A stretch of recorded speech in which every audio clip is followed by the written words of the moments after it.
Um,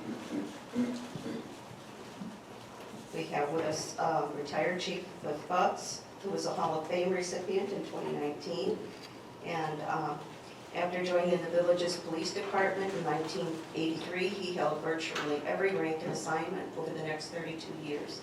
The majority of his early career was spent in the investigations division, where he specialized as a narcotics officer. I missed the podium. That's pretty much it then, huh, Jane? He was responsible for numerous large asset seizures, totaling close to $1 million over his career, with those funds going back to the village to purchase squads, computers, and other equipment normally paid for by village taxpayers. And as deputy chief in 2004 and then chief in 2011, he was responsible for creating and carrying out numerous programs throughout the village, such as problem-oriented policing, POP, the bicycle program, bigger involvement concerning young children's learning experiences, where grade school students were rewarded for positive behavior with bicycles, and the police honor ceremony being among the highlights. And through careful long-term planning and thinking outside the box on funding options, the police facility from 2004 until 2015, under his guidance, went from an outdated and overcrowded 6,500 square foot building into an updated, well-functioning 23,000 square foot facility, utilizing the old fire department and village hall space through the use of the state's DCEO program, Federal Asset Forfeiture Narcotics Fund, and other outside funding.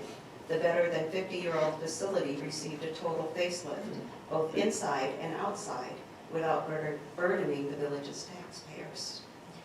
And current chief, Christopher Menino, has long been a supporter of the Park Forest Historical Society. I think I first met him when he brought us a collection of sermons by Pastor Engelman. He found on eBay, I think. And a native of the area and growing up in neighboring Richmond Park, Illinois, Chief Christopher Mannino joined the Park Forest Police Department in 1997. He has served in a wide variety of law enforcement roles throughout his career, including assignments in the Patrol Division, Investigations Division, Administration Division, as a member of the Special Operations Group, as the Field Training Coordinator, as an investigator with the South Suburban Major Crimes Task Force, and as a team leader with the ILEAS Mobile Field Force. He's also a certified firearms, police fitness, less lethal and handcuffing instructor. Chief Menino holds a master's degree in political and justice studies from Governor State University and is a graduate of the 237th session of the FBI National Academy, where he served as a section leader. He serves on the Illinois Association of Chiefs of Police Executive Board, Illinois Representative Anthony DeLuca's Public Safety Committee, and the Village of Park Forest Race Equity and Leadership Steering Committee. He's a member of the International Association of Chiefs of Police, FBI National Academy Associations, the National Organization of Black Law Enforcement Executives. And so we're honored to have them both here to speak to us and tell us about the history. Thank you. Thank you, Jane. For those of you who don't know who I am, or your memory is getting a little short, I'm your husband. I was your partner for 30 years, and you were my golf partner for the last 10. Okay? So we've covered almost all the bases. It's 1949. The Village of Park Forest, as we all know, and especially everybody who's involved with the Historical Society, has begun in 48. People are moving in literally by the hundreds a month. There's articles from the Park Forest Reporter, which was, anybody remember the Park Forest Reporter? It was the paper of the time, and it took great joy, I think, in going against the American Community Builders, which was the company that Philip Klutznick owned and was operating and building everything inside Park Forest.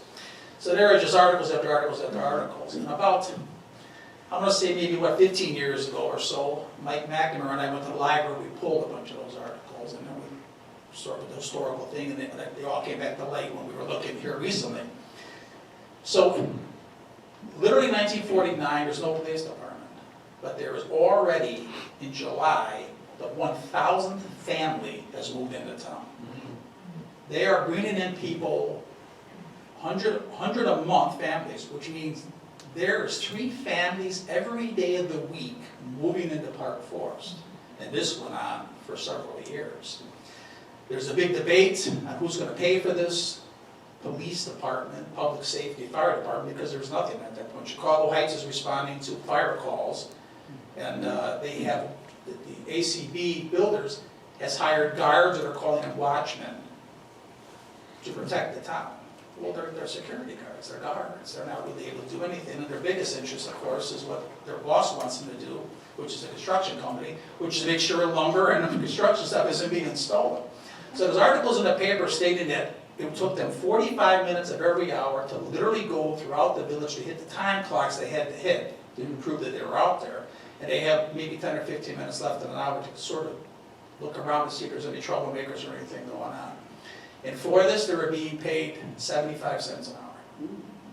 So the village was in an uproar, but of course, who's going to pay for all this? And there's articles after articles that talk about that within 3 months of the village board, administration, elected officials being formed, they decided they really want to start to have a police department, fire department, they need to start to do these things. But they have $68.22 in their kitty. So on and on starts the whole discussion with ACB builders. We've talked about already, they're only going to get a bit of money. So there's begins to be meetings. According to the paper, some are public, some are secretive. So no one really knows what's going on. But on Tuesday, August the 2nd, by a 4-2 vote, the village approved the creation of a 5-man police force consisting of a director of public safety and 4 officers. There was dissension amongst the board on the hiring because of a concern again for the lack of available funds. A committee, in true Park Forest fashion, a committee was formed, as we always do, and we still do, with the goal of hiring a director at the whopping salary of $5,000 a year. He's going to be the director of the fire and the police department. They want to pay him $5,000 a year. The committee does interviews, and they find a man by the name of Dave Wilson. He's 28 years old. He's a World War II veteran with his bachelor's degree in public administration from a university in Michigan. This is 1949. 28 years old. He's already been in the war, and he has his bachelor's degree. I mean, this is really quite a catch. Now, Dave Wilson is in the picture all the way over here with the squad car. He didn't wear a uniform the entire time that he was there. He wasn't nothing. He was there no long, but we'll get into that in a second. Because he was both the fire and the police. So there would have been some, oh, sure, the fire, not the police. But let's be honest, he was a policeman, he wasn't a fireman. So there, I'm sorry, do you see a picture of him with a fire engine? I don't. It clearly states Park Forest Police, right? And that's the #1 squad car. Not to be confused with the picture later that year that Carl Berry is sitting in a street that's being built all around, and he has the #2 Park Forest squad car. So Dave Wilson comes in October 1st, 1949. He's appointed the chief of police, or I'm sorry, the public safety director. We did a celebration Chris organized for a cake for the 70th anniversary of the police department, and we basically, he did it at the first call. The first call was October 2nd, is that correct? Correct. Well, what really doesn't come out is the fact that he is the police. There isn't anybody going to this call. It's Dave Wilson going to the call if he's available and he's actually in town, which he was, and he went to it. There was a rumor that Bob Mayama was the person breaking the windows on the first call. I'm here to tell you that he said that's not true. Wilson immediately begins searching and interviewing candidates to become the first officers. Remember, they're allowed for 4. They're going to pay these people $2,700 a year and $2,850 after 3 months if they satisfactorily complete their 3-month probation. In the meantime, he's got to find these people, interview these people, and he has to train them. Plus, he's also taking calls. In the Park Forest Report on the front page, they list in a small little article, like a little box in big print, both the phone numbers that you can get a hold of Dave Wilson if you need them. The first being some number in an office or something, it's in the village hall, and the second is his home phone number. So literally, who's not thinking of Mayberry, RFP right now in the sheriff. So he gets called at home, he's only 28. The day he moved in, his wife had had a baby 4 weeks earlier. So this poor man comes in and all this is going on. There's back and forth, he's not doing things as quickly as they hope. Why isn't his police department in business yet? In 6 weeks, he literally found these people, interviewed these people, and trained them. Now the training wasn't it is today, which of course is 15 to 16 weeks in academy, then another almost 3 to 4 months in an FTO program. It was 1 week long, supposedly assisted by the FBI, which I'm thinking might have been for the sake of the paper. Plus he had to outfit these people. He had to get them uniforms, he had to get them over there, they had to have guns and holsters. The Park Force Reporter, the newspaper, paid for the holsters and the pistols. And of course it was mentioned almost every Thursday in the paper for the next 3 months, but still, could you imagine in this era that some sort of news media outlet was paying for the guns or the police? I mean, oh my God, no way. So on 11/14/49, which will be 70 years, I believe is Thursday, the 4 men, and we have a copy of the Park Force Reporter, actual newspaper in the front, and then a little bit of picture blown up, starred as the first 4 officers for the Village of Park Force. And their names are Robert Seeley, Norbert Jack, Robert Gunther, and Pete Burt Ward. Where is a lack of funds that was talking about the entire time this is all going on? Come to fruition when Wilson decides in 1951 that he's going to have to leave. And he's not leaving to go to another police department. He's leaving to take a job in advertising in Libertyville because the money is so much more than what he's making as the chief of police. Wilson gives a very good quote to the papers, and I'm going to bring it up a couple more times during this because it's another case that the only thing we learn from history is that we learn nothing from history. These last words of the village were a warning. To hire a man that was rising in the police field, not someone who's ready to retire and rest on his past experience. The village found and hired Milan Plavsic, who was, while he was only 44 years of age, he had already served several communities in Michigan and Texas as both the director of public safety and as a police chief. And they gave him a big raise of $5,500 a year to come and be the chief. Under Director Plavsic, and his picture is the second picture here in the suit. And there's a number of pictures, and again, we'll leave this out for everybody if you didn't get a look. Please take a look at these. They're just incredible pictures we're able to find. He's also the director of public safety. But some period in time, the village also hires a fire chief, and it sort of phases away where Plavsic is really more responsible for just the police department, and he begins to wear a uniform. He went from 9 officers in 1951 to 19 full-time officers in 1960. So it's beginning to grow. They're beginning to try to facilities. There's another very nice article from the reporter that shows the drawing of what the public safety building is going to be. And what's incredible is it's exactly what it came out as. And you can see really the whole thing today. You can still see the part of it. That's still what the police department is in today. That was the public safety building and the village hall, which for many, many years was all the same building. When I first started in '83, we were all in that same building. The fire department and the police department and the village hall. And it was always that intermix of people. Plavsic, who preferred to be addressed as the colonel. Now, it took us a long time to find out why he was the colonel, and we still don't really know the truth, but the story that I was told was, I figured he was in the military, right? It'd be about the right time. He wasn't in the military. He apparently was something in Kentucky, went to some school, and Kentucky was famous at the time to give people titles. He just got this honorary title of colonel, but he liked it so much that he decided he would keep it, and he literally, in every article you can find after about the second year he's here, he is always referred to as the colonel. The colonel said this, the colonel said that, the colonel, and he's never referred anymore as the director of police. He was responsible for really starting the professionalism of the police department. You could clearly see it in the pictures. The police department went from some kind of, from the typical blue shirts, kind of baggy, some very big, they called back in the day pie patches on the shirts, but only on the jackets, not on the uniform shirts, because I'm sure that costs money.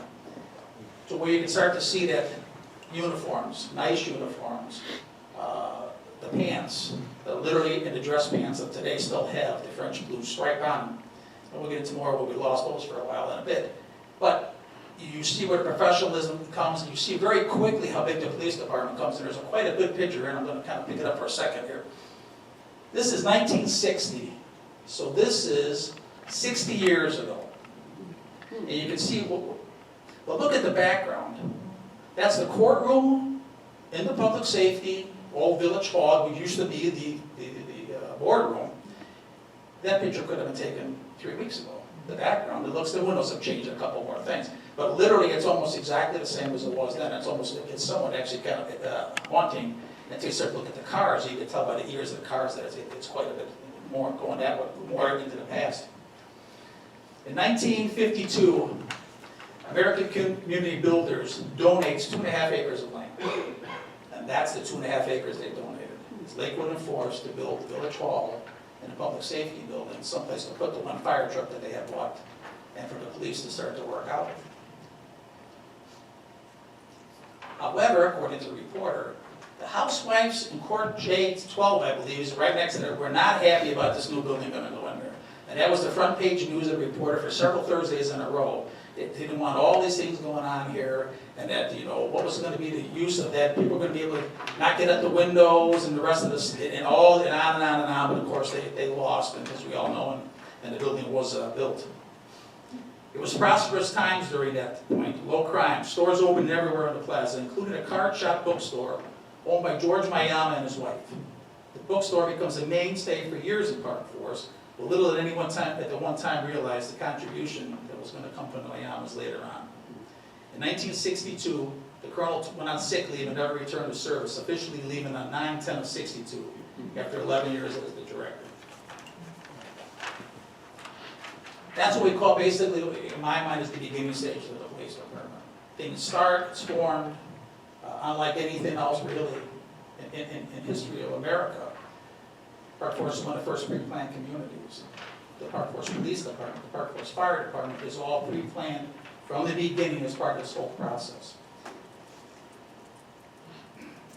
When Plavsic becomes sick, they decide they're going to have to get somebody who's going to have to obviously be the acting chief or whatever. So the village appoints a young lieutenant from within the ranks to be the acting chief during Plavsic's leave, and they appoint Bill Hamby to that rank. Though Hamby has only been in the department 10 years, he's been promoted to lieutenant earlier in the year, and was certainly a rising star. Hamby served as the acting chief for 15 months, and it's kind of unclear why it took so long for Hamby to be named chief, the real chief instead of the acting chief, but that's what happened. There was also at the time, there was an ordinance passed making, at some point in time, the head of the police department become the chief of police instead of director of public safety. So, in 1964, Bill Hamby becomes the first chief of police for the village of Park Forest. He remains in that position for 18 years afterwards. He was the longest serving chief, unless Chris is planning on staying for a lot longer, to stay in that rank. The department was beginning to mature. Some of the original early officers had stayed on, and in 1975, Lieutenant Wally Green, whose son would later become Pete Green, who would start with us and work his way through the rank to become the chief. Wally retires after 24 years on the job, and he becomes the very first policeman to ever retire with a pension from the Park Forest Police Department, and that's in 1975.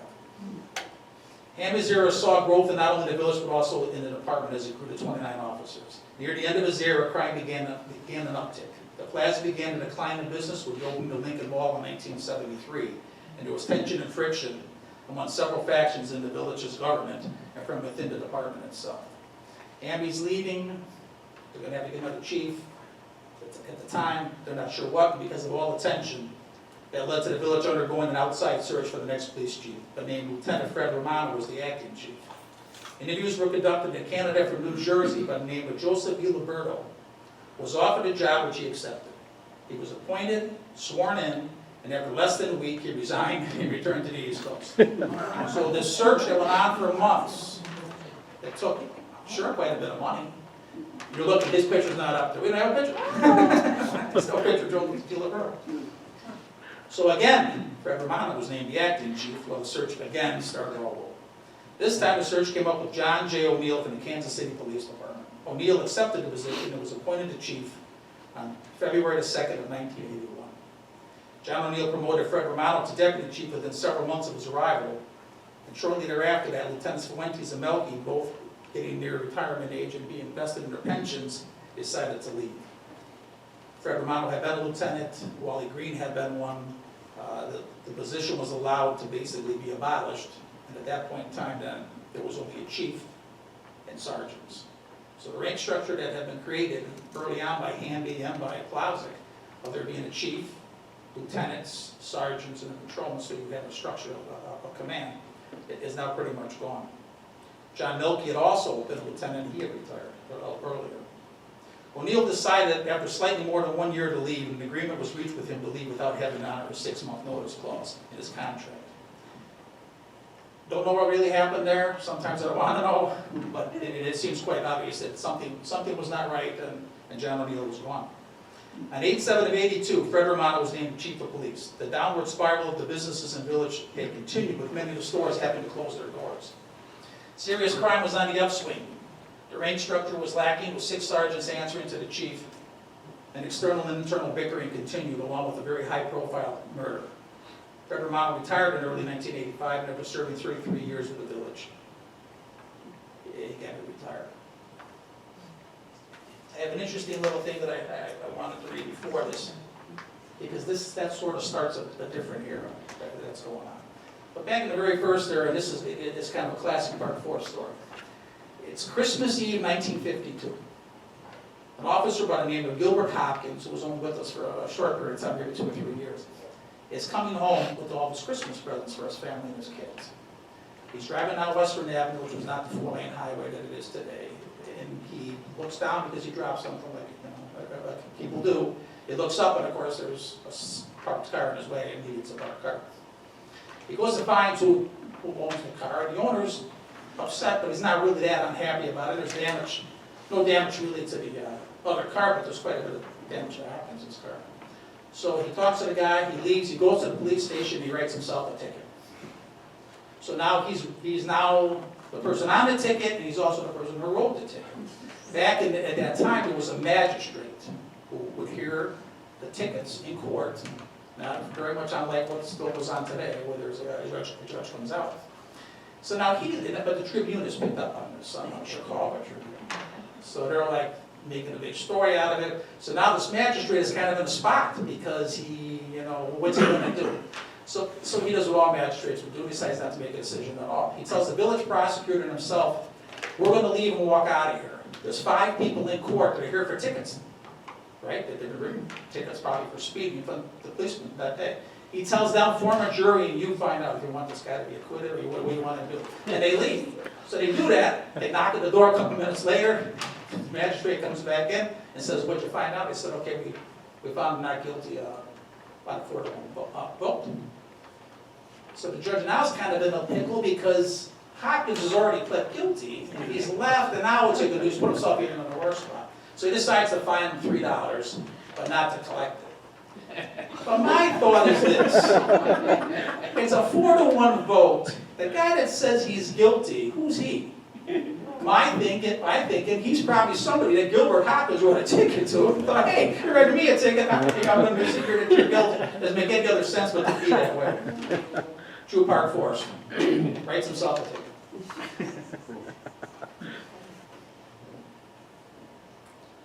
Bob Mannino is named the acting chief because the village is once again going to go outside.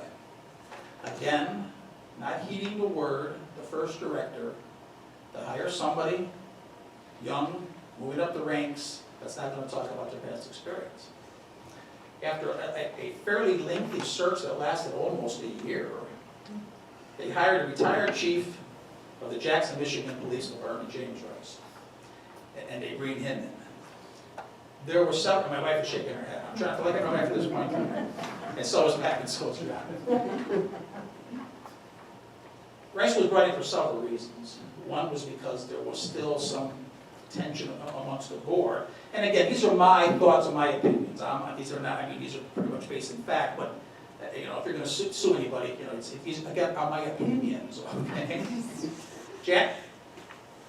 Rice had had collective bargaining experience, because you could collective bargain the police and fire in Jackson since probably, I believe it was the late 60s.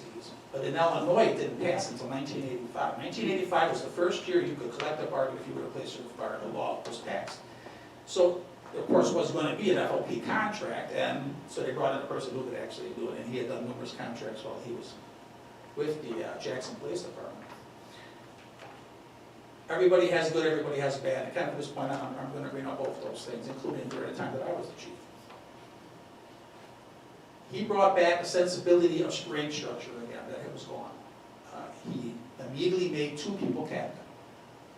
He made Bob Mayama the captain, which was a smart move because he had run the police department already. And then he made Don Rako the other captain, which was probably not a smart move in any opinion of the police department at the time. Don Rako had been there for many years. He had basically retired probably 10 years before that. But now he was a captain. He was part of a very important time in his police department to try to get everything to go again. And it didn't quite work out how I'm sure that Rice had wanted it to. But what he also did was he began to make sure that people were going back to school, not just formal education by college, by getting money from the village in order to help pay for some of these things, but by once again getting people to go to command school. Bill Hamby had gone to command school. He had sent several of his lieutenants to the FBI Academy back in the day. But that had stopped. That had stopped late in Hamby's, and now it had been almost 10 years and nobody had gone away at all, and now you have all these people. What are you going to do with them? A lot of people hadn't gone back to school. So he started that. He also started more just the range structure of the captains. He created a position called corporal.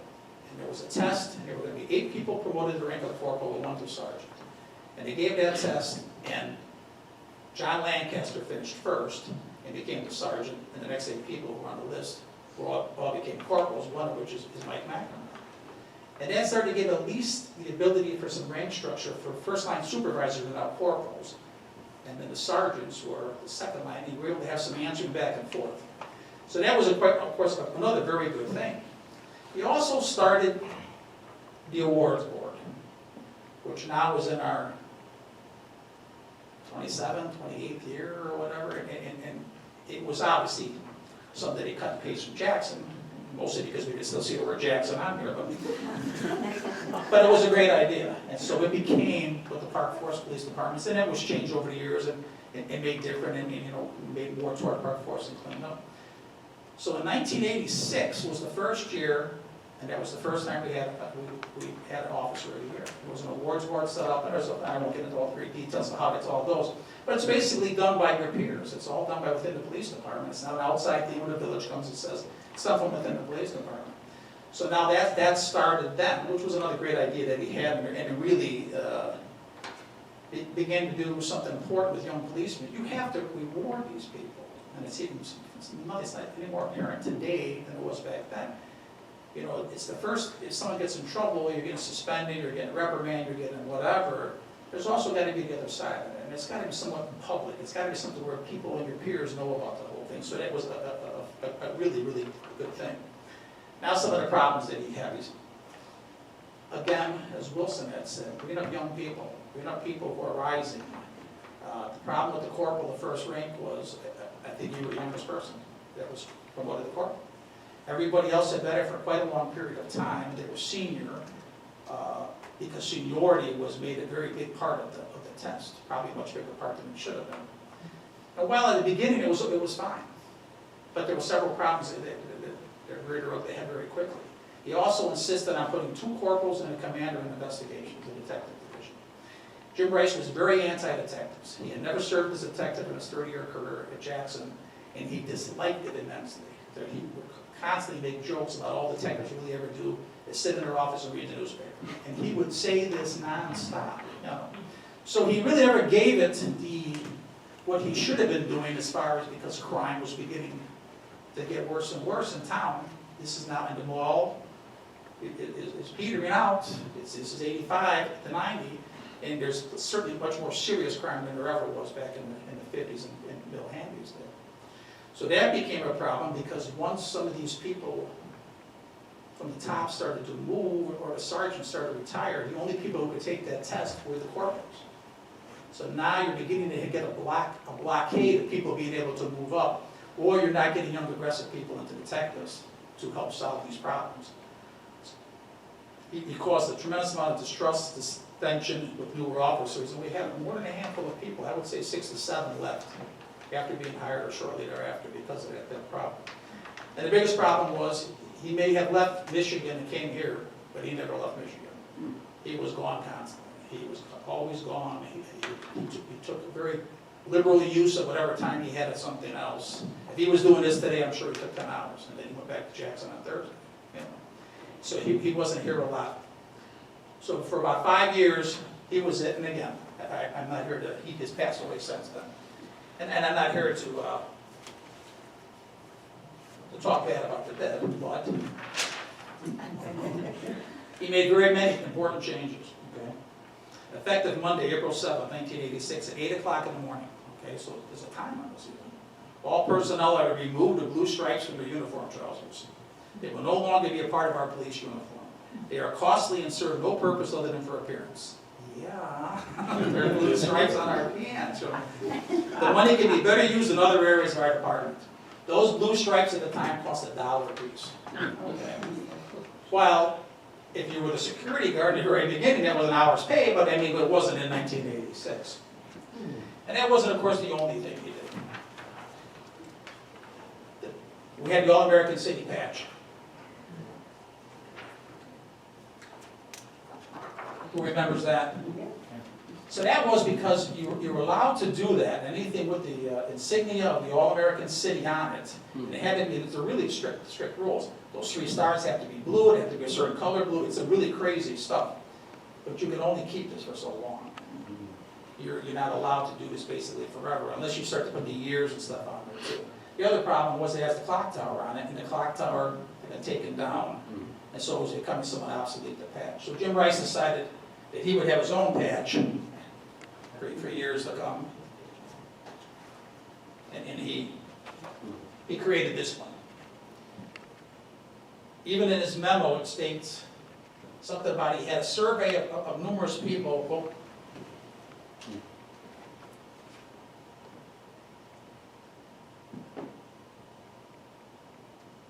all the other color schemes were considered, but I could not gather a consensus of more than one on any other color. So he just decided that was it. That was his consensus. His consensus was his. But that's pretty much how his reign as the chief was. So now Rice leaves, and the village decides that maybe they have one. They're not going to go outside this time. And they promote Bob Mannino to the chief of police. And who knows Bob Mannino?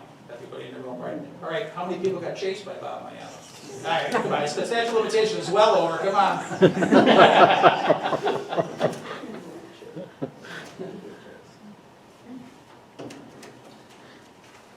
Bob has a big problem. There's dissension. There's people are not happy. They're suspicious of things going on because of the era that's just passed. And he has some pretty big things he's going to have to take care of. Now, Bob came through the ranks, obviously. And Bob Mannino's family, I talked about a little bit earlier, owned the Mannino bookstore that was here forever and ever. And Bob was quite the little hellion when he was younger. And the stories he says are all wrong. Well, see, he says those are all rumors.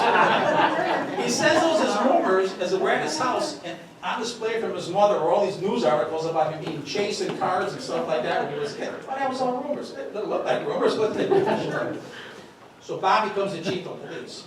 But he has to rebuild, and he has to get the trust back. So the first thing he does was he basically listened to the words of Dave Wilson, and he promoted a very young captain, a very young sergeant to captain, and John Lancaster became the captain of police for Bob Mannino.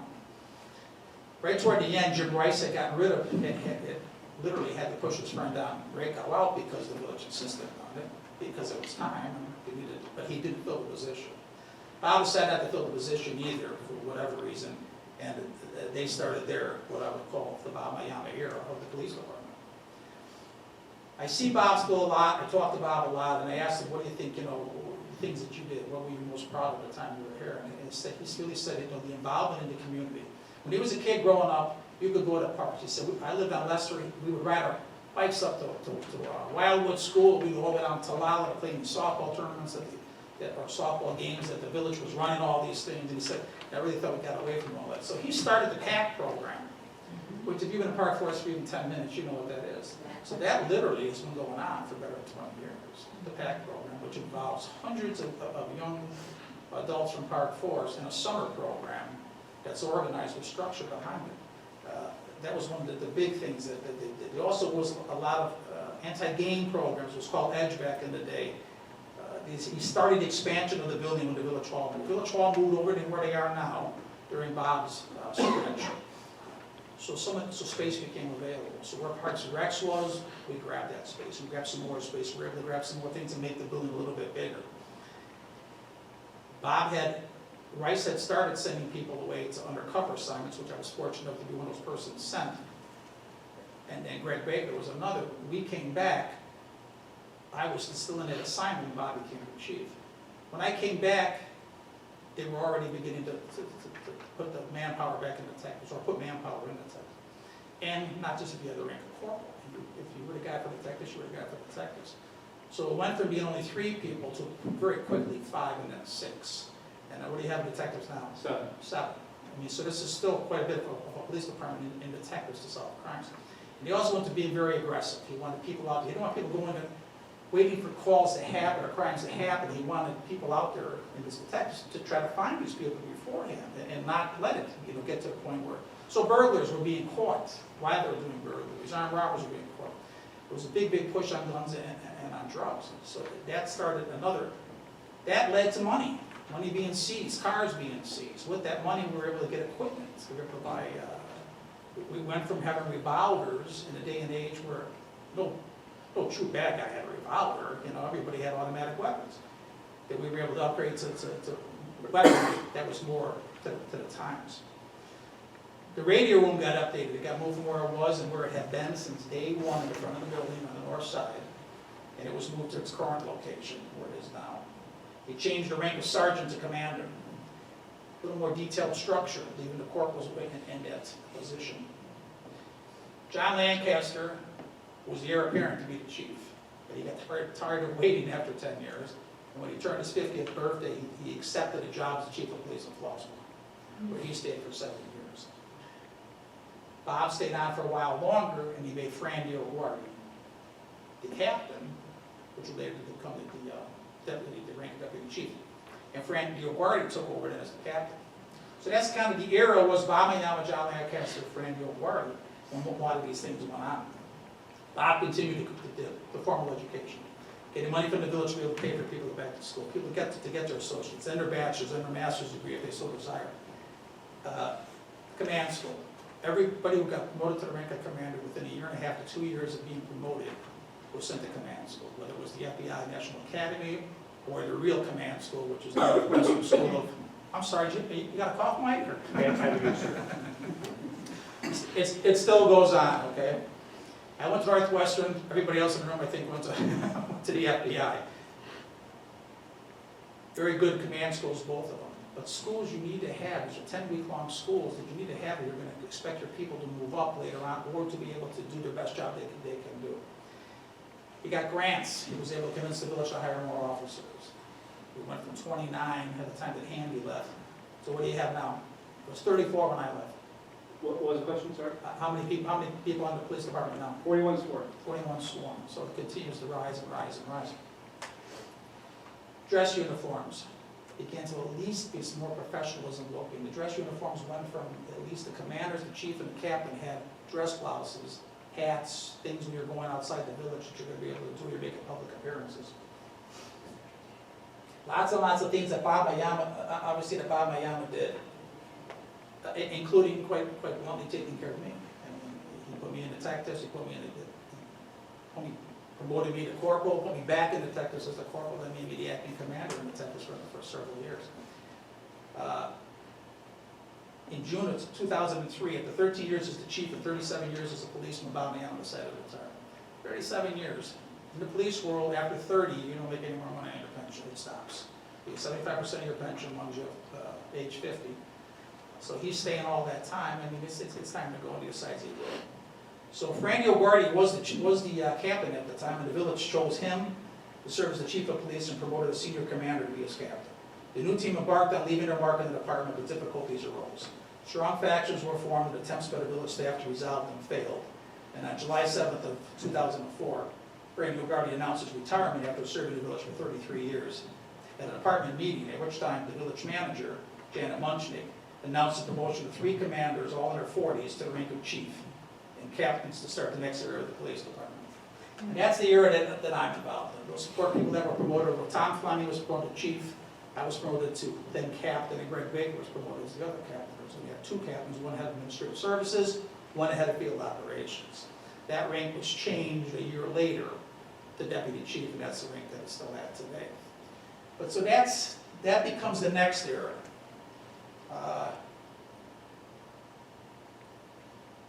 We tried to do a lot of things, and I'm going to kind of try to throw all these in as an era.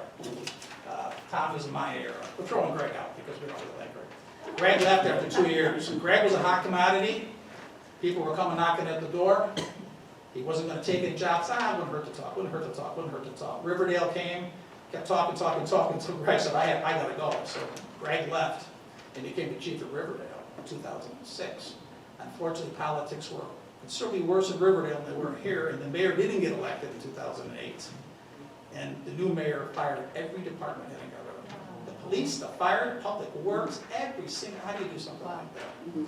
But Greg, being Greg, landed on his feet in South Holland, scooped him up immediately as a deputy chief. And with the condition that basically when Warren Millsaps, who was a friend of ours from undercover days, when he left, that Greg would be the chief of police in South Holland, which he was for 6 or 7 years at least, right? Greg was the chief in South Holland. So these were some of the things. Right away, we wanted to do something that was a little more, the ceremony for the awards became kind of, who got promoted? I don't know, Mike McNamara? I was getting there, honey, but Mike McNamara, according to my wife, Mike McNamara then became the next deputy chief. So that was Tommy Fleming, Mike McNamara, and myself. But in the very beginning, we were invited to go to Chicago to see an honor ceremony at a district, which everybody who got awards for that time were there with their families, they were being given awards, they shook hands with the superintendent, Phil Klein, and it was a very kind of a pomp and circumstance thing, and very impressive. And we were blown away with it. This was in August, so we decided to that very first year to do that. And in November of 2004, we did the first honor ceremony. But before that, we were able to get the funds to get every policeman on the police department dress uniforms, a blouse and the dress hats. And we brought back the pants with the French blue stripe on it. So, you know what? We paid the extra dollar. I think we got a deal by getting 2 for $1 or something like that. So those are still the pants that are, that's still the dress uniform of today and what's used. But lots of things happened in that 11-year period between 2004 and 2015 when I retired. And these are some of the highlights that went on, and I'm going to talk about some of the problems then too. The fire department moved up. So we were able to take that entire space they had, which was the apparatus room, which was huge. There was 4 bays in there. We were able to take that and put a gym in there with the help of people like Chris, who were already, and Mike McNamara, who were already well into that physical fitness. We were able to get some top-notch equipment. So we're literally, the gym rivals a Cardinal Fitness Center to this day. We were able to take the shower, the kitchen room. We were able to take their day room, make it a locker room. Until that point in time, there was 1 locker room for the entire police department, and it was, without exaggeration, the size of that coat closet. That was for the entire police department, not just the policemen, but also for all the civilian workers too. We were able to get a completely different locker room for the females, for all the clerks and for the female officers. We were able to have literally a kitchen with a stove that people could cook meals on. So these were some of the things going on, and I forgot something, but I'm going to have to go back again because it was one of the major accomplishments. While Randy O'Gardy was the deputy chief, and Mannino was the chief of police, Randy O'Gardy wanted to try going to a 12-hour shift. The policemen would work 12 hours a day, and it's a formula. I'll kind of explain it. Up to that point, we worked afternoons, days, midnights.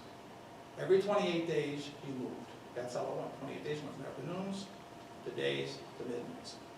You had rotating days off. So one week you had Monday and Tuesday off, the next week you had, I think I'm backwards, you had Sunday, Saturday, and Sunday, the first Sunday, Monday. So you only had in a 7-week period, 1 weekend off. So you only had like 5 weekends off a year. Well, I'm sorry, that's, while you are the police, you still live in the real world, and everything goes on the weekend, and it's kind of how it's going. So this was a radical change or even thought to be able to do this. But it was being done anyway at the time, very big in California, it had been for a number of years. And there was a couple of local police departments, Palos Heights and Worth and a few others, that were doing it. So it was researched and looked into. And in April of 2001, we put that 12-hour shift into play. And it's in play until today. It now allows, on a 14-day pay period, you work 7 days if you're on patrol. You work 6 12-hour days and 1 8-hour day. And the 8-hour day changes. It's kept so you always have, whenever your Monday comes up and that's your day, you have an 8-hour day. But it gave everybody every other weekend, a 3-day weekend, every other weekend off. So every other week you have Friday, Saturday, Sunday. So it started to really be able to do far more things. And I think I noticed it the most when I began to realize that we had almost no young children at one point in time, and now we have young children everywhere. So having a 3-day weekend must have helped somewhere along the line, because everybody's now got 3 or 4 kids. So now you have that going, and like I say, it was a huge thing for the police department that in the beginning, some of the older guys did not want to go to it. We had been warned that the older guys would be the first ones to say no, but if you tried to take it away afterwards, they would be the ones, and it was true. That's what happened. So that was a main thing that happened back in 2004, and it changed also the way some of the ring structure of the police department went, because people had to be added and stuff. Back to Fleming and myself.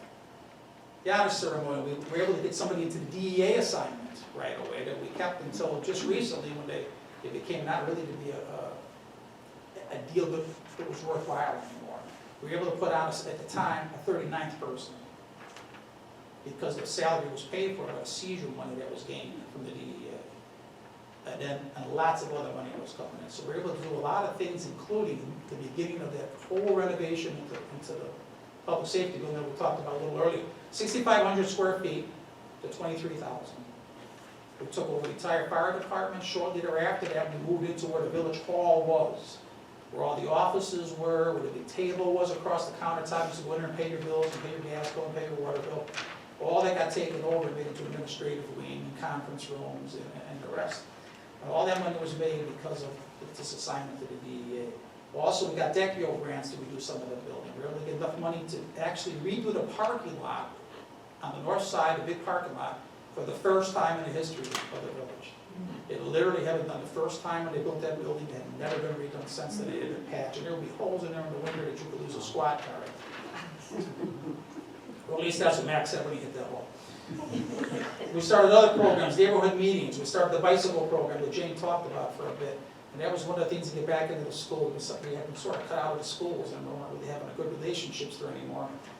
We realized that we could use the money we had taken from local drug seizures. We could buy bicycles, and we could bring them to the schools. They had positive behavior programs in place at all the schools. They would give us the children's names. They put them in a thing, in a drawer, or in a bottle, or whatever. They put somebody's name on, and they would win a bicycle, a helmet, and a lock.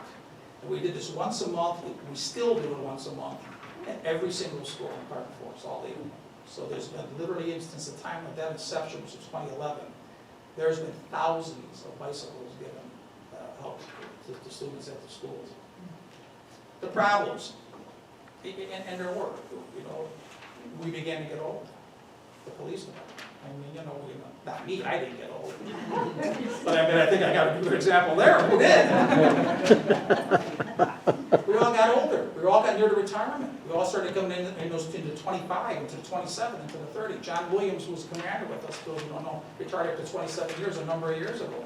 Mike Merritt retired a year and a half before I did, with 32 years. That was becoming a commonplace thing, that people were beginning to retire with time, because we all came on in that era in the 80s, when there was more hiring being done, and we all came on and we all stayed. Park Forest was a destination place at the time, police department wise, and you came and you stayed. So now that's all beginning in the era of myself and Fleming, that you're going to have to start bringing, now you're bringing in lots of younger policemen and unfortunately, some of the people are leaving pretty quickly, you're starting to have a void of what's going on. The decline of revenues in town and the tax base. I mean, we all know what happened here in the plaza area, and it just, that trickles down. How the village has done some of the things they've done over the years, I've always been amazed and say it's with mirrors, because we really, the police department and the village, at least when I left, had never laid off a single person, employee of this village. Never. They didn't fill positions sometimes when they came. I'm saying in the police department, we didn't fill maybe a patrolman's position when somebody left, but they never laid off anybody. Here it's retirement. We had 10 officers retire, mostly of rank, during that time. So on February the 2nd of 2015, I pulled the pin after 32 years, and Pete Green became the chief of police. I promoted after Mike left. When Tommy left, I promoted Pete Green to deputy chief. When Mike left, I promoted Chris Mannino to deputy chief, and those were people in play then. So Pete Green was made into the chief, and current chief Chris Mannino was going to talk about that era.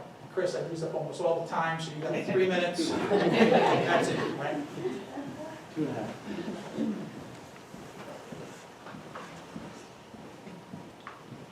And really, Jane said everything about you, so you probably have nothing left. I will be very quick. First of all, I do want to say that like Cliff benefited from Bob Mayama taking him under his wing and promoting him and guiding him. Cliff was that for me. So a lot of the reason I'm here today is the attention and the investment that Chief Butz put into me. And likewise, I'm trying to do that with some of our younger staff as well, knowing that someday they're going to be taking the reins. So I started in 1997. And so really, I come in very late in the story. But to show you how young our department is right now, there's only one other person in the department who has more time on than me. That's Devin Strada. Other than that, everyone has a lot less time. So we are a very young department. So when I'm hired in 1997, I have no way of envisioning that there's going to be major changes in law enforcement coming up. I mean, there's computers in the squad car. They were certainly a much older model than what we have today, but they existed.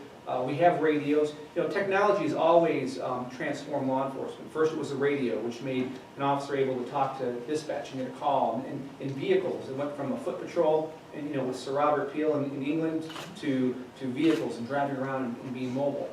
So all those technologies were in place, and I really couldn't have envisioned that technology was going to play a role in transforming law enforcement. But it would. It and social media would completely impact law enforcement. So when I started, we weren't videotaping police officers yet, but shortly after I started, we got in-car cameras. Now to show you how long ago that was, even though I've only been here a short period of time, the video was being recorded on a VHS cassette tape in a VCR in the trunk of the squad car. And it was in a metal box, and only the watch commander had a key to unlock that and take the tape out. So we went from that to today. It's digitally recorded. It automatically downloads via Wi-Fi to the station. You don't have to touch anything. But that created an increased accountability and overwatch of law enforcement that had never occurred in the history of policing. Now you can see what an officer was doing on a traffic stop from start until finish. Then they added body cameras. And body cameras made it so now you can watch a police officer the entire time that they're working. So the oversight, the scrutiny went way up. But you can also see what police officers were doing, and sometimes when police officers do things, no matter how justified force is, use of force never looks good. And so the public is seeing this for the first time on social media. Sometimes it's improper use of force. Sometimes it's proper use of force and the public simply doesn't understand how use of force works and what law enforcement authority is. Regardless, it creates this upheaval in law enforcement. It creates a huge amount of attention on what we're doing. We're placed under an incredible amount of scrutiny. The benefit is more oversight, catching officers doing things they shouldn't have been doing. The public can now see things that were always alleged, but were never able to be proven, and now it can be proven. And so we're able to improve law enforcement through the use of that technology. The downside is, with cell phones and things like that, you can oftentimes get just a small snippet of something out of context, without the entire picture, and that can go viral on social media for the wrong reasons. So now our law enforcement officers are working with the expectation that virtually everything they're doing is being recorded, everything they're doing could end up on YouTube or on Facebook. So it's created a completely different environment from when I started policing in 1997 to where we're policing here in 2019. Law enforcement is virtually unchanged. The mission is unchanged. Most of the technology is unchanged. But those two things, the constant recording and the social media, has really brought law enforcement to the forefront. And it doesn't help that every topic today becomes politicized. So even law enforcement has become a political topic, which is unfortunate because really our mission is not political. What we're supposed to be doing out there is not political. And so we try to make sure we're policing in a way that is procedurally just, that is fair to all, and that does not fall on either side of that political partisan debate. It's a great time to be in policing. It's also a challenging time to be policing. But in Park Forest, I can tell you I couldn't have a better team to be doing it right now. Just an incredible group of professionals, and we're very lucky to have them. Finally, I want to finish on this. The history of the Park Forest Police Department would not be complete without talking about Officer Tim Jones. March 19, 2016, Tim Jones is a rookie police officer with less than a year on. He's going to a call of a stolen motor vehicle, and while he's there, early in the morning, a call comes in of glass breaking at a vacant house. Quickly, the officers go down there, they find some broken glass, they're looking in the building, and they see a car in there, which you wouldn't expect a car to be in a vacant building. They run the license plate, and Tim's listening to the radio and says, "That's your vehicle. We got your car, ma'am. Give me a minute, we're going to go over there and we'll get this all resolved for you." As they're continuing to search around the house, though, they realize there's somebody inside the house. Now, we're lucky. It's night shift is turning into day shifts. We have 2 shifts we're coming on. They surround the house. We have 8 people there. And they decide they're going to knock and just tell the bad guy to come out because he's surrounded. Tim is at a section of the house looking in the window. He sees the offender is armed. He calls out over the air, but it's too late. The bad guy's coming out the window. Tim goes to make that arrest, and in the process he's shot multiple times, including once in the head, another time in the jaw, and it goes down into his chest. We're told that day to plan for a law enforcement line of duty death, that Tim's not going to survive. That evening I speak with a neurosurgeon. He tells me a human being can't survive this kind of gunshot wound. It's just a matter of time. He says the same type of thing the second day. On the third day, though, he says, well, if he lives, he's going to be in a non-conscious state. But it's changed. The doctor's language has changed from he can't to if. A few weeks later, we made a release on Facebook telling the public that Tim was being released from the intensive care unit to go to a rehabilitation center and that he was minimally conscious. And that Facebook post was seen over 2 million times. Tim's story just resonated with people in the Chicago area, but across the country. We heard from police departments reaching out to us, major police departments like the Dallas Police Department, Los Angeles Police Department. His story just resonated with people, his story of overcoming and of just tenacity and determination. Today, Tim is living a good life. He's enjoying life. He certainly has his challenges. He has his struggles. He's fighting for recovery. But cognitively, he is 100% there. He has surpassed all the odds, all the predictions. And I can tell you that despite his poor choice in football teams, which is the Green Bay Packers, he enjoys watching them and watching their games with his family. He's got a very close-knit family. In fact, we can attribute a lot of his success, I think, to his mom and his dad and his sister.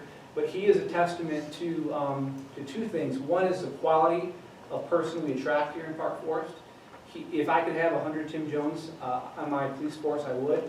But the second thing is the type of things someone can accomplish with determination and tenacity and never giving up. And his story will always be a major chapter for us, the Park Forest Police Department. And certainly as long as I'm here, I want to make sure people understand what a person he is and what he's doing to overcome. So thank you for giving me a few minutes today. I can't tell you how proud I am to be a part of this story, and I'm looking forward to see where this story goes in the years to come. Thank you.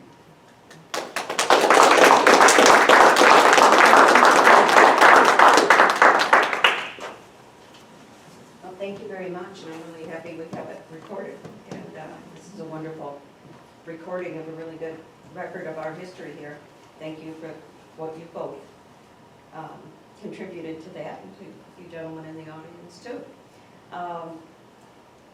And I just have one thing I was going to try to catch you before you moved on from Plavsic was one of the things on Facebook that grew up in Park Forest wasn't it cool that our chief of police was called Captain Plaza?